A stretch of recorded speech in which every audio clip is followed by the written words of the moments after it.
monster, rah rah rah. I am the monster, rah rah rah. I am the monster, I am the monster, I am the monster, rah rah rah. Hello and welcome to the channel. I'm Spencer Penrod. I am someone who's been writing stories, DMing, creating worlds for years, and I love world building with a passion.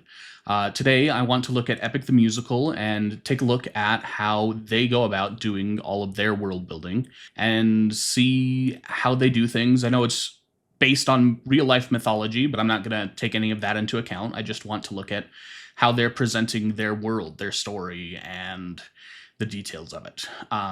So with that, let's go ahead and jump right in.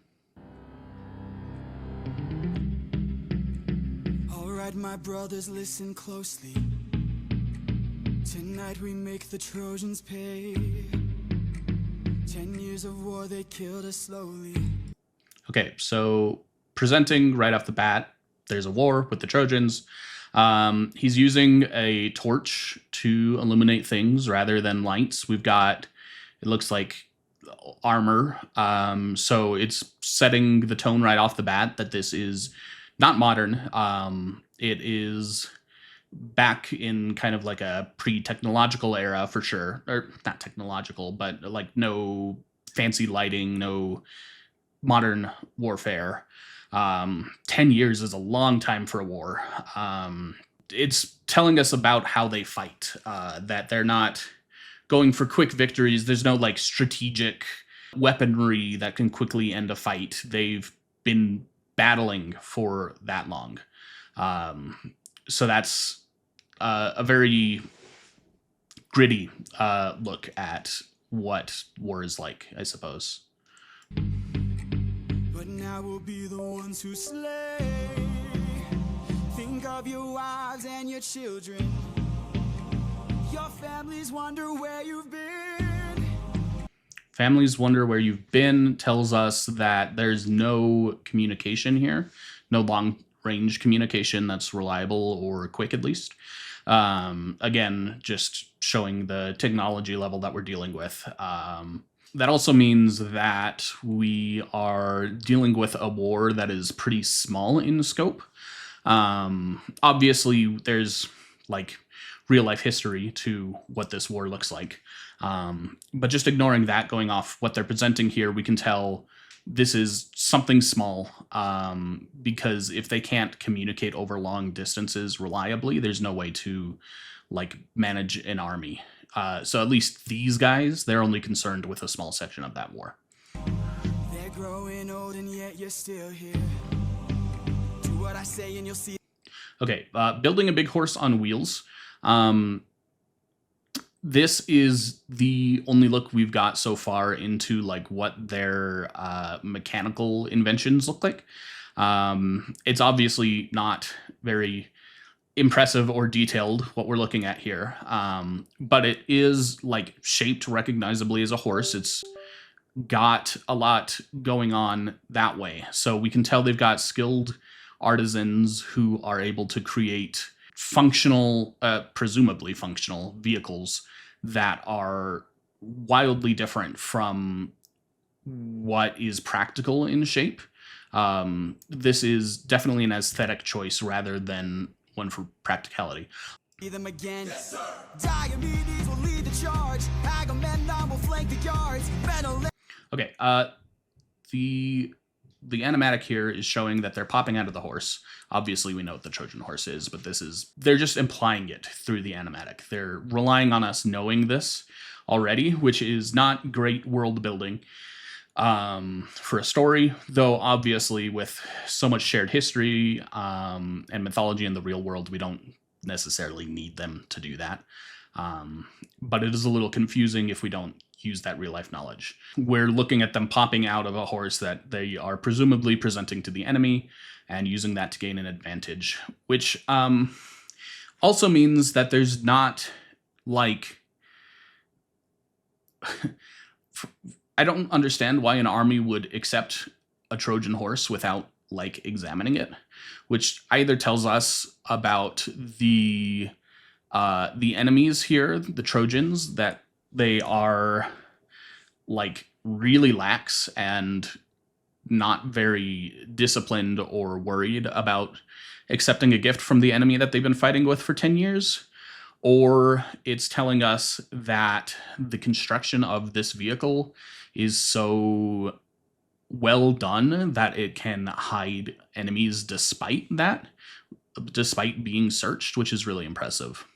Or what I think is more likely to be the case, that it's telling us that there's some sort of cultural thing about accepting gifts that is likely to blame for them not looking a gift horse in the mouth in this case. They're just accepting it and assuming that it's fine, and the protagonists here are taking advantage of that. That's my guess. Players will let our mates through the gates to take the whole city at large. Chooser will shoot any ambush attacking. Little Ajax will stay back. He's so tiny. Wait, was that just a child? Are they saying that they've got like literal children? Yeah, that is just a child. So they've been at war for 10 years. So are they like having children, the soldiers having children and raising them to fight in the war they were born into?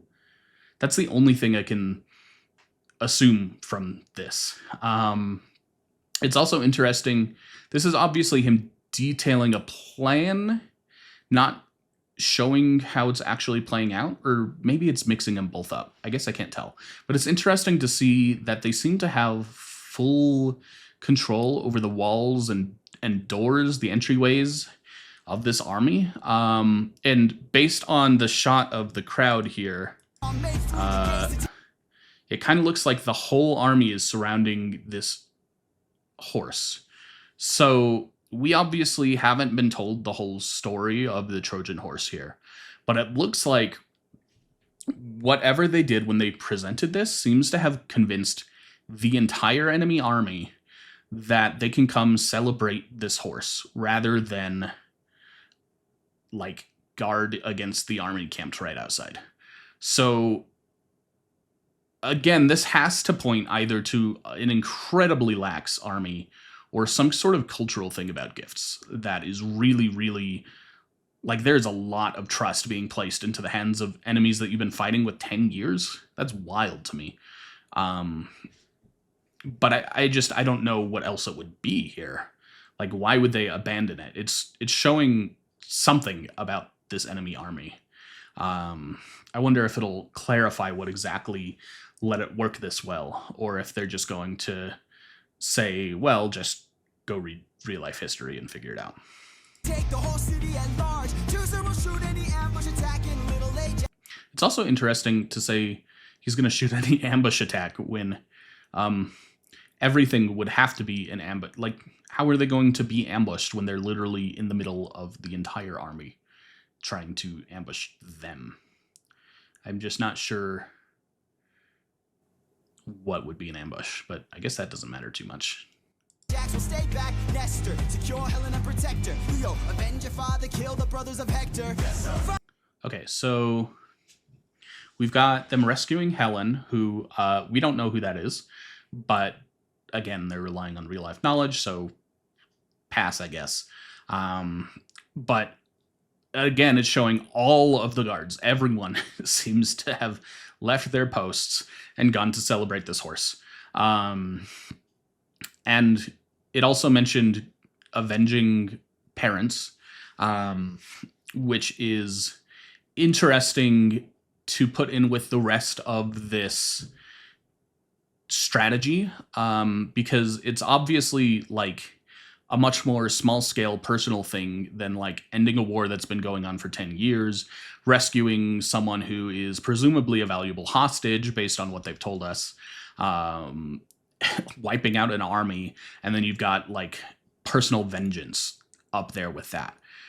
So that tells us that this society, or at least this commander, puts a lot of value on vengeance as a concept, that avenging parents is like as important as these other things to him or to society. which is a really interesting thing to put value on. Like, I would think they would want to discourage that because they've been fighting for 10 years. Everyone's going to have someone to avenge. They can't all just, like, split up and go after their own personal vengeance, or this isn't going to work at all. So it's weird that one person gets that vengeance and can focus on it. It makes me wonder what it is about that makes it so special. Yep. Use that well of pride. Fight through every pain now. Ask yourself inside, what do you live for? What do you try for? What do you wish for? What do you fight for? What do you try for? What do you wish for? What do you fight for? Penelope. This is a big change. So he blows out the torch. This is all just getting into his own story, I guess. It's not really telling us anything, though. I fight for us. I fight for us. Though I guess he was just saying, what do you fight for? Like, what's driving you? That kind of a thing. And he lists out, like, pride and vengeance going through, like what's driving you, and his drive seems to be family. So again, this is showing what he values, what society values. Vengeance seems to be one of those, again, based on the rant I went on earlier. But family apparently is also a big one, which is weird because he's left them for 10 years. Apparently, based on that little flashback, what I'm assuming is a flashback, since his kid was a baby. Like, that is a really hard time to leave someone. So this war has to be, like, really crucially important if he's fighting for family, but also willing to leave them where he can't even talk to them for 10 years. It makes me wonder what could be the cause, what could turn his drive for family into abandoning them and still have it, like, fulfilling his wants and needs. Yeah, I don't know. It's an interesting comparison with the rest of what we've been shown so far. Penelope. Telemachus. I'm on my way. Attack! Okay, we see things going how he presented they would.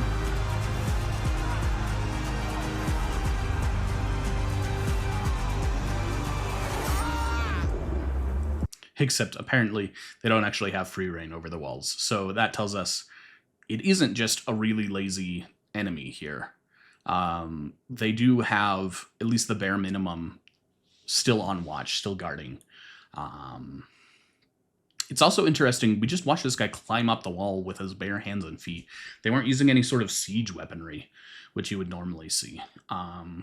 So I guess, like, not even like a grappling hook or a rope or a small ladder. It was just hands and feet. So they either don't have that, or I think what's more likely is that they wanted this to be so small scale and so hard to spot that they forwent that weaponry. That tells us that they rely a lot on the physical capabilities of their soldiers. They don't want to, or they don't feel like they need to augment that with siege weaponry or other things like that. And it also tells us that they are, I don't know, they're so reliant on the enemy being distracted by this horse, but they're also taking no chances that they would notice something else is up anywhere else. But that one guard still saw something was up, so it didn't work. But they're trying hard, at least. Also, he climbed up with a shield that he could use. That's wild. Like, that, how these guys are definitely, like, peak human ability or slightly superhuman to be able to do this kind of a thing. It seemed like a really tall wall. Who was that? A vision of what is to come cannot be outrun, can only be dealt with right here and now. Okay, I don't know what's going on. A vision, it says some sort of cloud man seems to be this is obviously something from the gods. I know that because I know that gods are involved in this kind of mythology. Oops. Without that knowledge, I'm a little confused. It's not very clear, even knowing that this is gods, it's not very clear what's happening. But this is the first introduction that there is something very supernatural going on, something beyond men.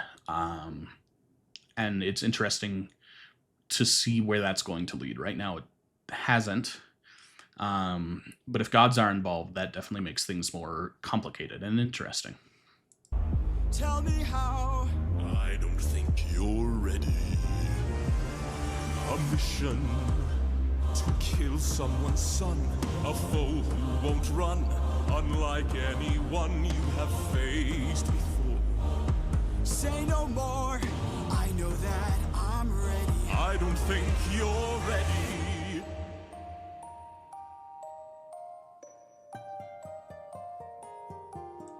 Okay, I don't know what's going on. This is different than the plan he presented. They just wanted to rescue Helen, it sounded like. But he goes in, and a god seems to be telling him, here's a vision of what you have to do. Go kill a child. And our protagonist here, who we still don't have the name of, but is definitely Odysseus, right? Is, yeah, I'm going to go kill a child.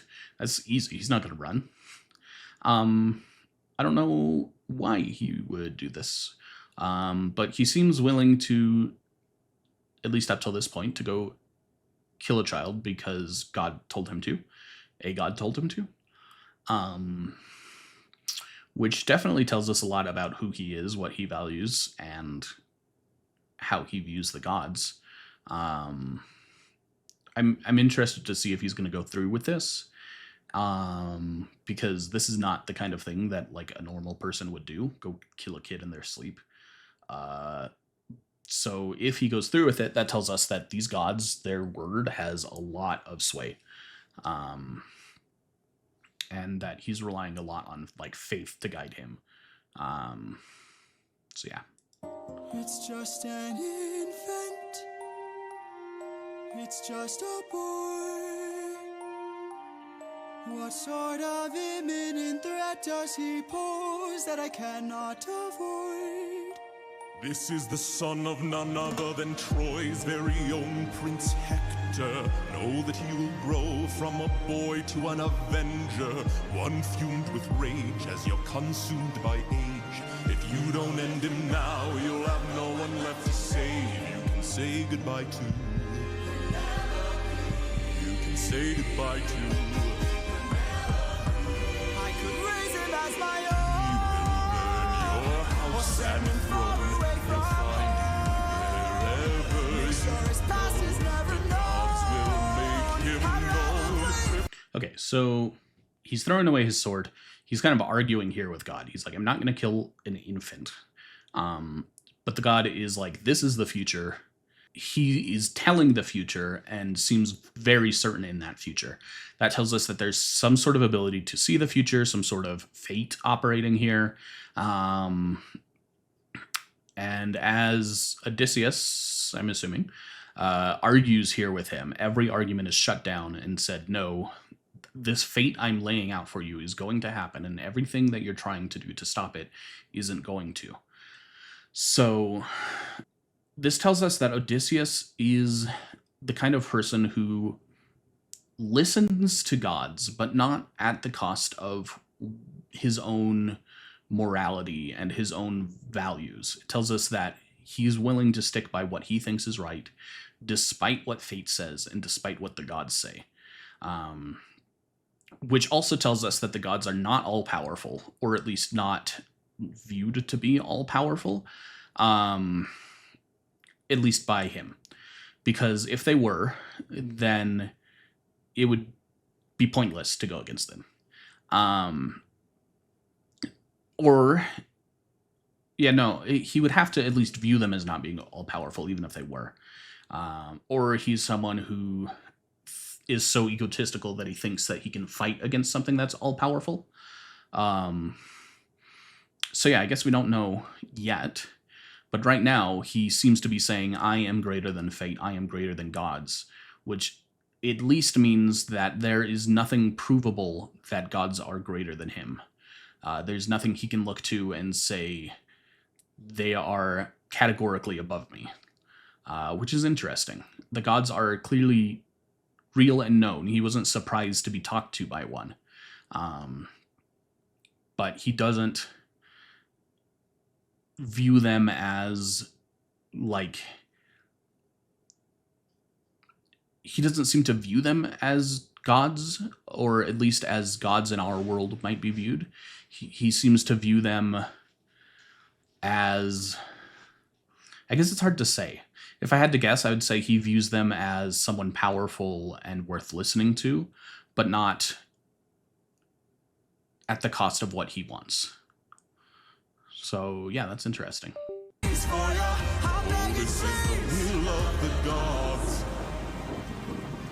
Okay, will of the gods confirms there are multiple gods. That's the first time in this. It also is weird, because if the will of the gods is to kill this child, why aren't they just doing it? That means the gods are limited in how they can interact with the mortal world by something. They need to act through mortals for some reason. Because otherwise, if the gods were all powerful, they would just accomplish their own will. It also means that they're willing to let their will be defied because they are ultimately giving him a choice here. They're saying, this is what fate has in store, and our will is to defy that fate by killing him. But it doesn't seem like he's completely forced into doing this, or that this child is completely doomed to die. It seems like they are limited in accomplishing their own will. Again, implying less than an all-powerful god. Please don't make me do this. Don't make me do this. The blood on your hands is something you won't lose. All you can choose is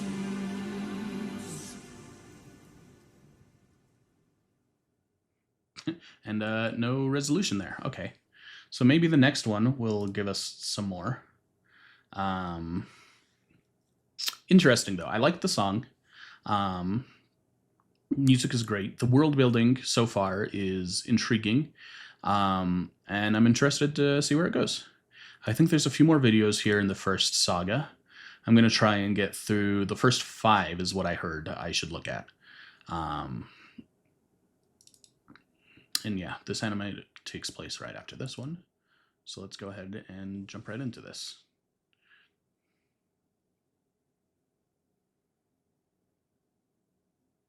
Plus it adds late drama.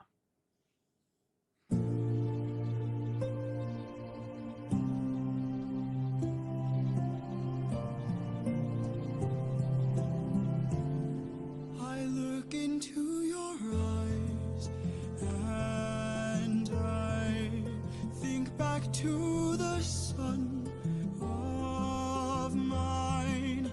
You're as old as he was when I left for war.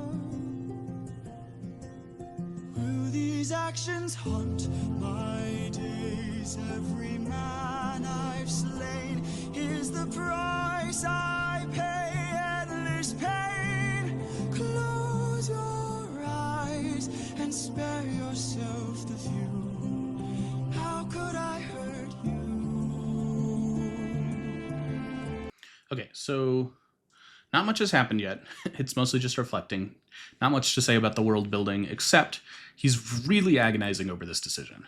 So again, this is implying that he respects the gods and wants to follow them, but not so much that he's going to blindly do whatever they say. He's not worried about retribution, or if he is, it's not going to be such severe retribution that it's worth ignoring his conscience blindly. It is slowly painting a picture of gods who want to direct the world and whose will is worth listening to, but not absolutely, at least not for him.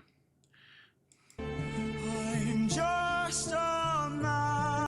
Okay, actually interesting here with the mirror, just because this is a very straight, very reflective mirror. Those are not cheap to make. They're not easy to make. The rest of the technology we've seen is not very high, like modern. So it's interesting to see such like a good, clean mirror here. That implies that something about what's going on here is modern-ish. It's not just like, if this was just like polished copper or even polished silver, it would be a lot more muddy of a reflection, but that was crystal clear, which means that they've got something going on bringing them closer to like modern technology as far as mirrors are concerned. Probably glass in general, if that's the case, which is just an interesting point to note. Let's go back to that. Who's trying to go home, even after all the years away from what I've known. I'm just a man who's fighting for his life. Deep down I would trade the world to see my son and wife. I'm just a man.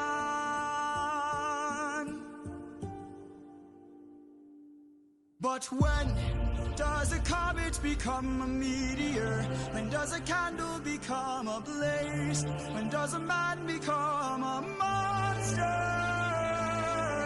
When does a ripple become a tidal wave? When does the reason become the blame? When does a man become a monster?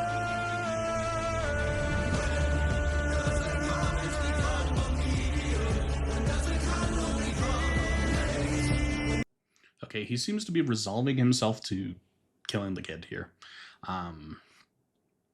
because he's worried about his family, because he trusts the future that the gods have laid out for him that is going to happen, which reinforces the idea that there is some kind of fate here, and that fate is viewable and knowable by the gods, and their knowledge of fate is such that people are willing to trust them.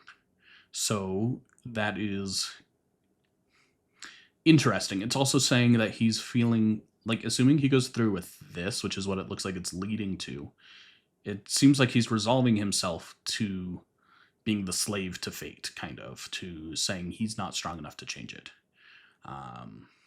which tells us a bit about him and how the world, how he views fate and the gods in general.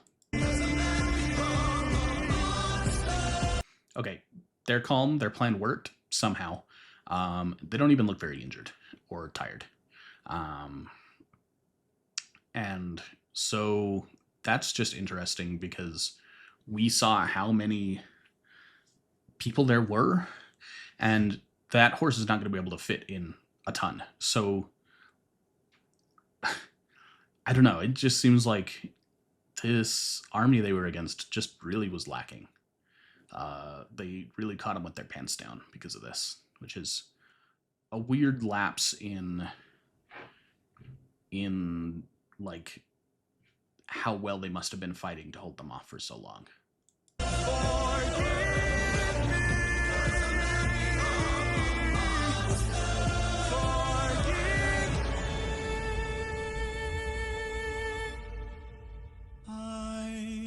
just a man.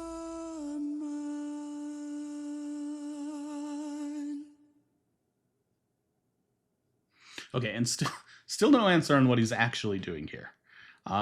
It looks like he's going to just go execute that child in front of his whole army, which would be wild because that means he's pretty confident that no one is going to have a problem with him killing a literal baby. I mean, they just slaughtered everyone here, I guess, but it's different than killing an infant in cold blood. So they must really trust him. even if he doesn't kill that kid, like he's definitely like dangling the possibility literally in front of them. And I don't know, that's just wild to think that they would have enough trust in him that they're like, okay, yeah, our commander just killed a kid. That's great. Huh. Yeah, they're not gonna tell us. Big boats, they're rowboats, at least right now. No, they've got sails too, so they're just rowing them because they're not out to sea. 600 men, 600 men under my command. Yeah, okay. 600 men. There were a few boats. It tells us a bit about their naval technology. Honestly, I don't know that much about naval technology to really comment here. But it's interesting to see these are sailboats primarily. No motors, of course, with the rest of this technology we've seen. They're just rowing to presumably get far enough out to sea that the sails can take over. I'm pretty sure you're not supposed to row with the sails out like that. But again, I don't really know much, so who knows? With only one goal in mind, make it back alive to our homeland. 600 men, 600 miles of open sea. 600 miles. That is a long ways to go with like this level of technology. So yeah, definitely hinting at the cause of this war being very serious. Let's say 600 miles. They were at war for 10 years. There's probably some math we could do to figure out how fast they can travel that, but I don't know. It's a long trip for sure. But the problem's not the distance, it's what lies in between. And did they cause... Okay, monsters. I saw monsters. But the problem's not the distance, it's what lies in between. And did they cause... Yeah, I can't pause fast enough. But that's interesting. That shows us that, again, this is some kind of supernatural world. Things are going on here beyond just the problems of men. It's weird for them to say the stuff lying in between is the biggest problem, because presumably they would have already crossed that stuff to get here. So I think that's implying they're taking a different path home, or just maybe that the path to this war was so perilous that they're dreading going through it again. I guess it's a little hard to say for sure at this point, but it would be weird to take an entire army through a den of monsters to go attack and lay siege somewhere for 10 years. Just a strange decision.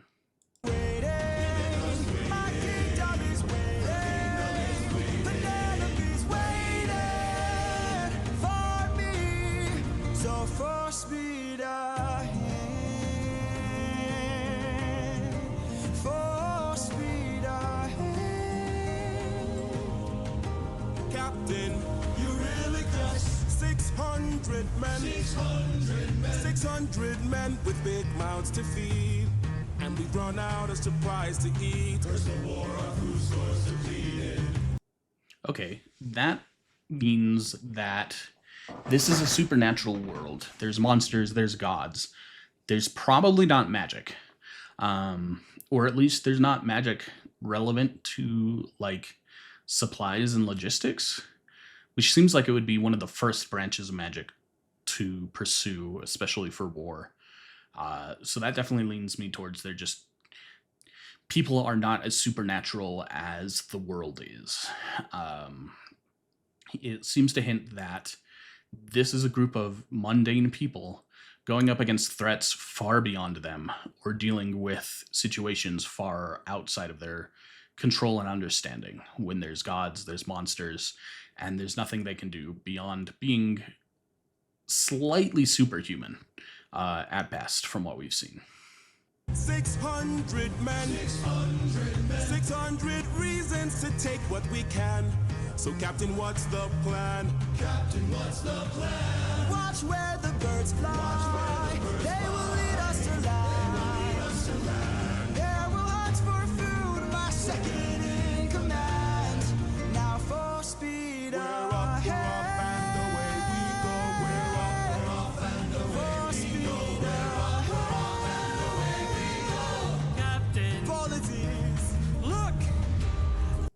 He has glasses on, which I guess I'm not sure when glasses were developed, but they seem like good glasses. Like they look modern, which, like that mirror we saw earlier, implies that something with their glass is a large step ahead of the rest of their technology. If they're prescription glasses, like I'm confused why they're here. But again, I don't know the exact development of glasses. It just seems like to get accurate prescription lenses involves so much work and the ability to dial in such tiny details that it is implying a lot of finesse and a lot of skill in glassmaking that I wouldn't expect based on the rest of what I've seen. So that's just an interesting detail. There in the distance, I see an island. I see a light that faintly glows. Maybe they're people lighting a fire. Maybe they'll share some food, who knows? Something feels off here. I see fire, but there's no smoke. I say we strike first, we don't have time to waste, so let's raid the place and... No. Polities gear up. You and I'll go ahead. You and I'll go ahead. We should try to find a way no one ends up dead. We don't know what's ahead. Give me till sunrise, and if we don't return, then 600 men can make this whole place burn. Now full speed ahead. Okay, so they're deciding not to just go in and raid the place. They want to take a more peaceful, cautious approach, which tells us a little bit about what we're valuing here, what's expected from warfare. I know armies tend to kind of pillage as they roam when there's not decent supply structures set up, which sounds like there's not, because you need a lot of supplies in order to deal with the realities of war. So it's interesting that it tells us that our captain here, whose name we still haven't got, by the way, is really interested in, like, he doesn't put his people above other people. He doesn't even know what is here or who could be here. So he's either coming from a place of fear in that maybe this is monsters or something supernatural and it's just going to slaughter his men, so there's no point trying to go raid it. Or it's telling us that he values people enough that he doesn't view his people as being superior to anyone, even the unknown. He wants to treat them fairly. Either of those points are interesting. Full speed ahead. Full speed ahead. We're up, we're off, and away we go. We're up, we're off, and away we go. We're up, and full speed ahead. All right, I think we got two more here.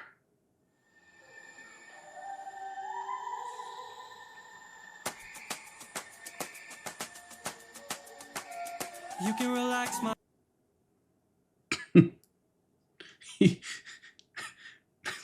The pose is like such a anime schoolgirl pose there in the background. It's so funny. I'm sorry. Yeah, I don't know if there's much to say here other than they're going through a jungle and seem to be prepared for that. That tells us, like, it looks like he's got a machete that he's gripping by the blade for some reason. So they are somewhere where this isn't out of the norm. But yeah, not much else to say right now. My friend. Huh? I can tell you're getting nervous, so do yourself a service and try to relax, my friend, and find polities. Think of all that we have been through. We'll survive what we get into. I know that you're tired of the war and bloodshed. Tell me, is this how we're supposed to live? Look at how you grip your sword, enough said. Why? How you grip your sword, enough said, he says. And he's holding it just by the blade. I presume it's still in the scabbard. That's the only thing that makes sense. But it's weird. I don't have anything to say about world building about that, except maybe if there's no scabbard, which I don't get the point of a scabbard if you're going to hold it like that. Maybe it's hinting more towards him being supernatural and able to hold a sword by the blade. But I don't think that's what they're going for. Should we take what we could give? You can show a person that you trust them when you stop and lower your guard. Here we have a chance for some adjustment. Give it a try, it's not that hard. I'm telling you, this life is amazing when you greet it with open arms. Whatever we face, we'll be fine if we're leading from. Okay, was he just scared of the butterfly? Because that is weird for someone who's been at war. Like, butterflies aren't that uncommon. Maybe they are, though. Maybe this is saying that there's somewhere new. And I was wrong about that being machete, obviously. It was just his sword that's now gone. So maybe the jungle is just so new, and everything here is so new, that even, like, something as harmless as a butterfly is freaking him out. That's got to apply that the supernatural things we've seen hinted at with regards to monsters, they are common enough that anything unknown is frightening. And Odysseus here is just so afraid and cautious that he's not willing to take the chance. So that's interesting to speak to how dangerous this world must be for the average person. From the heart, no matter the place, we can light up the world. Here's how to start. Greet the world with open arms. Greet the world with open arms. Stay back. Oh, he got his sword back. Yeah, I don't know. These things are creepy. I don't know what's going on. My friend, greet the world with open arms. Oh, he doesn't have his sword back. He just stole his friend's sword. Cool detail. We're only here for food. 600 friends are waiting for us to show our faces. Stay back, I'm warning you. If we don't get back safely, my men will turn this place into blazes. See? Okay, so those weren't people, obviously, some sort of weird creature.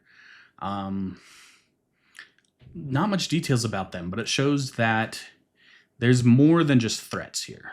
There's supernatural, bizarre things that are intelligent and friendly, even. But aren't just... like, it's not all evil. It's not all threatening. So it's interesting here to see the dichotomy of someone who views the world entirely in how dangerous it can be versus someone who's like, all of this stuff is amazing and interesting, because that tells us that...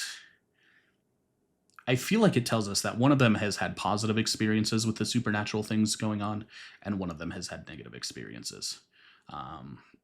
Given that the captain, the one in charge and responsible for people, seems to be the one having negative experiences, tells me that they've likely faced those as an army before.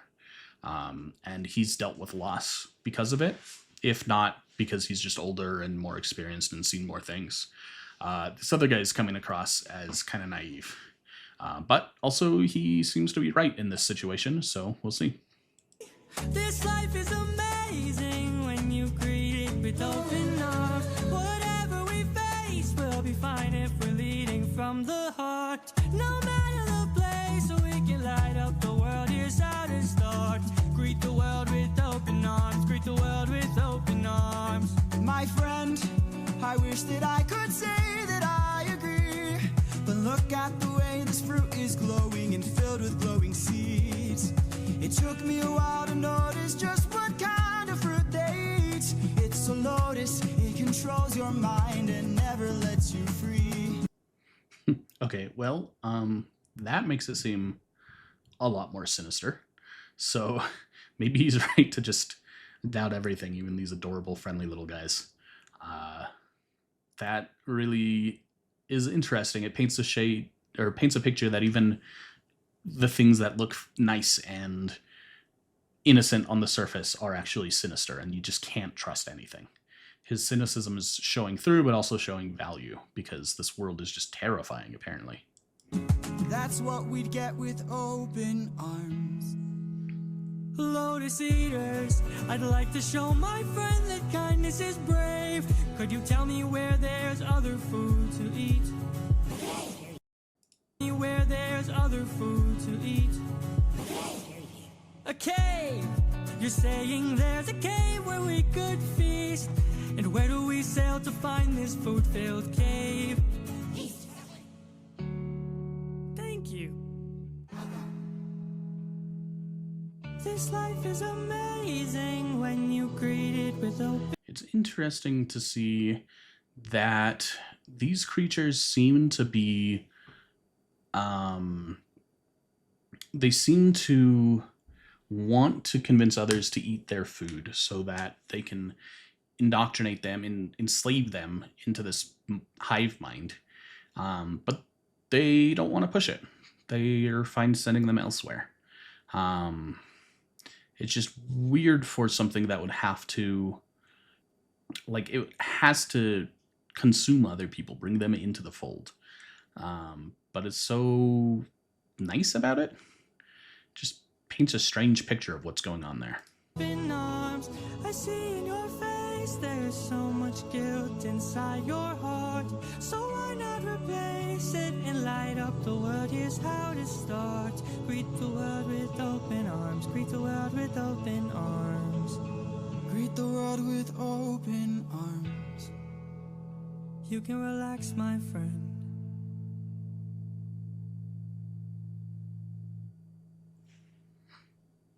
Flash warning.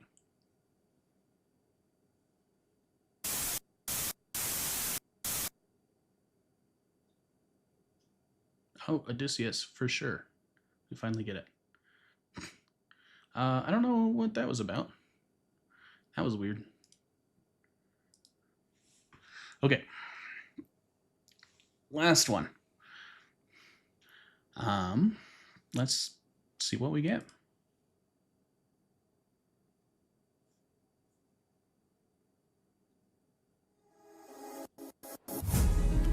Have you forgotten the lessons I taught you? Athena! Have you forgotten to turn off your heart? This is not you. Okay, Athena we know is a god. Based on what's happening, we know something is supernatural. We don't actually, like, we haven't been told Athena's a god. We only know that from real life stuff. So far, this is just like a confusing thing where he seems to be talking to someone in his head, someone his friend can't see. So weird. She seems to have taught him things, been some kind of mentor. Interested to see where that goes. I see you changing from how I've designed you. How I've designed you. Someone who definitely feels like she's in control of him. This is a weird projection thing. Like, this feels like an Iron Man type thing going on. It doesn't really say anything other than she's got some kind of magic about the mind, which Warrior of the Mind being the title, that makes sense. But yeah, so we know she's a god, a goddess, I suppose. And I feel like we can assume that because we haven't seen anyone else do magic. I guess we haven't seen anyone do magic. But for now, at least we know Athena is someone who is powerful, capable of magic, capable of apparently talking in his mind. I'm assuming that's what's going on. contacting him when she's not nearby. So it's kind of a scary person. She doesn't seem to like that he was trying to be more open and nice to things. Have you forgotten your purpose? Let me remind you. Goddess of wisdom. Okay, yeah, just confirming she's a goddess. So actually, let's listen. Master of war. My life has one. Okay, goddess of wisdom, master of war. Gods have dominions then, some thing they rule over or represent. Hers is wisdom and war, it sounds like. And that's interesting. It tells us that they group things together in ways that aren't necessarily intuitive, at least to us nowadays. The things that they can value or represent or be in charge of are pretty varied.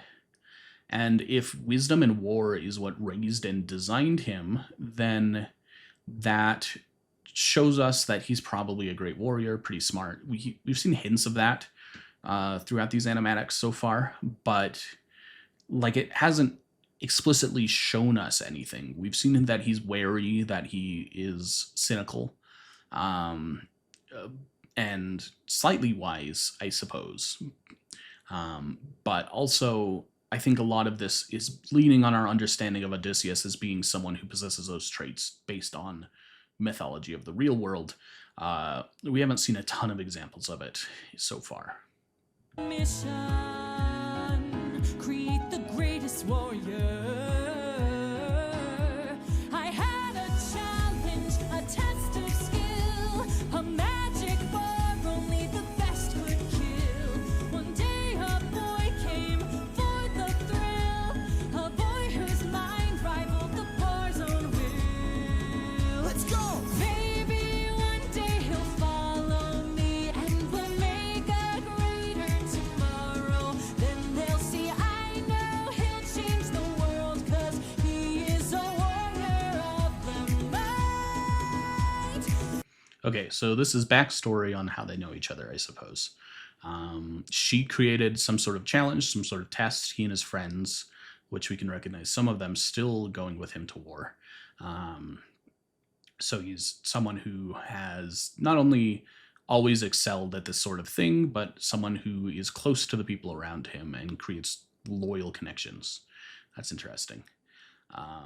They trapped and killed the boar, presumably, and passed the challenge, and that really impressed Athena and helped her raise and mold him. She liked specifically that he did it in a thoughtful way instead of in a brute force way, which is interesting because it sounds like Warriors of the Mind is something she's after, but not necessarily designing the challenge to encompass directly.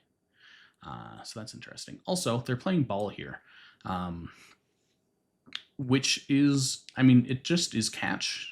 But it's interesting to see what kind of sports that a culture develops. It tells you a lot about what they value. This is unfortunately not enough, but I kind of want them to show more because it's an interesting aspect. Maybe one day I'll reach him and we can build his skills as I teach him. If there's a problem, he'll have the answer. He is a warrior of the night.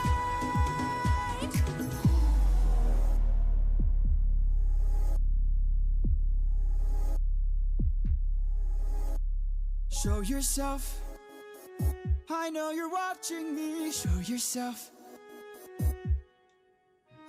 Okay, so even as a kid, it seems like he was so perceptive he could tell a god was watching him. I don't know how impressive that is because we don't have a full grasp of what godhood entails, but it seems impressive to me. I can see you. How can you see through my spell? I was lying, and you fell for my bluff. Aha. No, just tricking? That's confusing. Like, he says, show yourself, I know you're there, I can see you. And she says, how? He had to have known he's either somehow actually knew she was there and was only bluffing about being able to see through it, or he just talks to himself all of the time like that and is paranoid, which is kind of what I'm leaning towards. He seems kind of paranoid based on the rest of what we've seen. Well done, enlighten me, what's your name? You first, and maybe I'll do the same. Okay, so when he was talking to the god in the beginning, that first song, it seemed like he respected the gods a little bit, but wasn't willing to bend to their will. Now it seems like he doesn't have any respect for them. And he's like, yeah, we're on equal footing. Not only did I lie to you, did I trick you, but I'm not even going to give you my name first. Like, I'm demanding it of you first. That seems... I don't know what their culture on names are. And that's not really something that is generalizable enough to say what it probably is. But to not answer a god and to demand that they do something first seems really arrogant, even if they're kind of low-powered gods. Nice try, but two can play this game. Nah, don't be modest. I know you're a goddess, so let's be honest. You are Athena. Badass in the arena. Unmatched, witty, and queen of the best strategies we've seen. If you're looking for a mentor, I'll make sure your time's well spent. Sounds like a plan. Goddess and man, best is the He'll friends. see where it ends. Bestest of friends, huh? So it's not that he thinks he's better. He just thinks he's equal. And he was excited to work with her. So he knows she has things to offer and he wants them, but he's not like pious here. Which again hints that these gods are on the weaker side of what you would expect a god to be, because she's acting very human. He's acting like she's very human. It presents a picture of gods who are very relatable to mortals rather than above them. And he seems to understand and intuit that and treat them as such rather than treating them as though they are better than him inherently because they have some level of divinity. So that's interesting. Maybe one day they'll follow me and we'll make a greater tomorrow. Then they'll see I know we'll change the world, 'cause we are the warriors of the mind. Maybe. Okay, he was definitely trained by her, which is crazy to get like personal training from the goddess of war, I would assume. I don't think many people do that. One day we'll reach them and we can build their skills. Looks like they're recreating the game where they were hunting for that boar. That's interesting. As we teach them, if there's a problem, we'll have the answer. We are the warriors of the mind. I still intend to make sure you don't fall behind. Don't forget that you're a warrior of a very special kind. You are a warrior of the mind.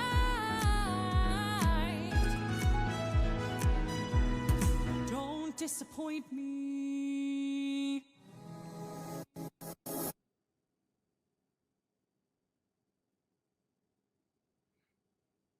Okay, and we saw at the end of the last episode the kind of time scale that was actually taking place in was just like a couple of seconds.